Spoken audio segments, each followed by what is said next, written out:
উস্তাদ উস্তাদ এই ফাঁকা জায়গায় নিয়ে আইলেন লোকজন নাই ডাহাইতি করার জন্য তো দাঁত ভাঙা বিরিটি ভালো ছিল। তোর কি সমস্যা? ওখানে লোক টুক যাইতো খারাইয়া বেড়া করে লাইতাম। ওখানে কি কুত্তা বাবা আছে?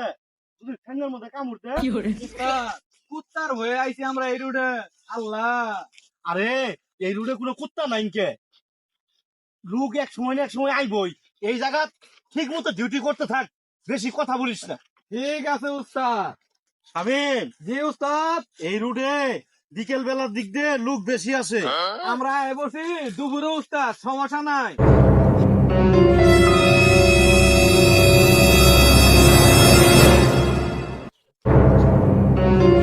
কে আছে ওটা? উস্তাদ যাই মন ধরে তাই আহ গিয়া যাই আহ ঘরে কাজ করে ফেলাই দিমু আজকে। ঠিক আছে ঠিক আছে। হাই, তোর বাড়ি কই? বাড়ি আমার ভেলা মারি। তুই এদিক কই যা?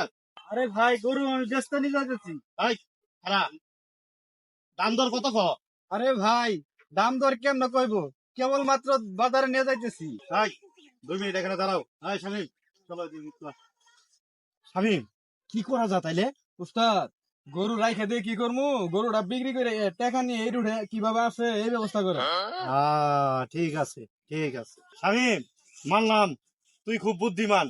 গরু রেখে দিয়ে কি করমু? চল কৌশলে একটা কাজ করি। আচ্ছা উস্তাদ চল। ভাই গরু কিনবেন আপনারা? আয় শোন, আমরা তো গরু কিনবো না, তুই কি বাজার টাজার করবি নাকি? আরে ভাই টিন কিনলাম নি, কিন্তু আজকে কিনবো না, আগামীকাল কিনবো।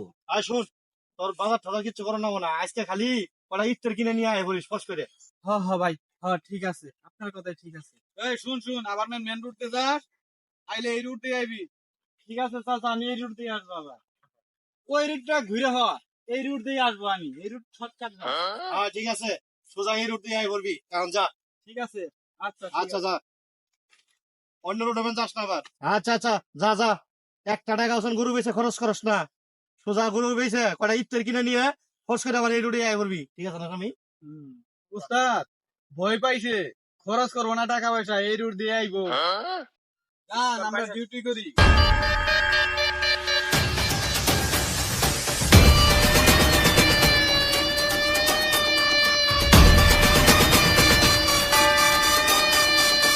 উস্তাদ ভালো কাম।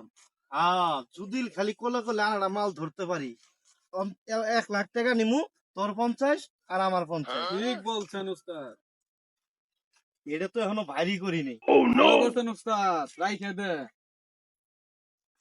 আমি হ্যাঁ, উস্তাদ। মালটা কিন্তু ধার দিয়ে নিয়ে আইছিলাম, ঠিক আছে? এরপরও জং ধরছে, আর আল্লাহ হাতে সামনে নেই। হ্যাঁ, আচ্ছা উস্তাদ। এই মালটা দিয়ে স্বামী জব করতে করতে মালটা ভোতা হয়ে গেছে। উস্তাদ বুঝলাম না কিছু। আরে এইভাবে একটু ধার দিয়ে নিলাম। মানে আপনি হাতের মধ্যে ধার দিতেছেন? আরে এই চাকু দিয়ে 150 জন মানুষ আহত করছে। এটা দিয়ে সুবহান আল্লাহ, এটা দিয়ে তো মানুষ আহত করছে। ঠিক আছে উস্তাদ। কথা কমাই ক, ডিউটি কর, ঠিক মতো ডিউটি কর।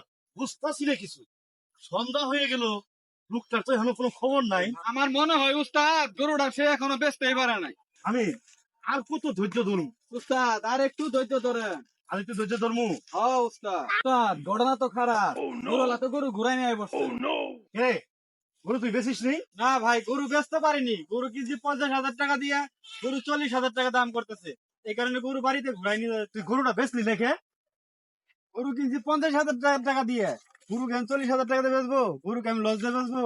লস কি তোর যাবো বেটা? লস গেলে আমার যাবো, তোর যাবো? তুই গরু বেচলি লেখে? আরে গরু যদি 5,000 টাকাও দাম করতো, তুই গরু বেচে থুয়াইতি। তোর জন্য সারা দিন এই জায়গায় ওয়েট করতেছি, তুই কামটা করলি কি? হ্যাঁ, কামটা করলি কি? তাই তুই করে লাইছো সাঙ্গেরে। আরে ভাই আমি গরু কি লস দিয়ে বেচবো? আরে বেটা লস কি তোর যাইতো? লস হয়ে যাইতো আমার। আমি সারাদিন ধরে বসে রয়েছি, কথা বুঝাস না তুই? জান তো হ্যাঁ? উস্তাদ আপনার আমি আগেই বলছিলাম যে দাঁত ভাঙা ব্রিজের উপরে ডাই দিতেন, আরে নিজন জায়গায় এসে আর কি হলো, আমাদের লস হলো না। আরে তোর কথাই ঠিক।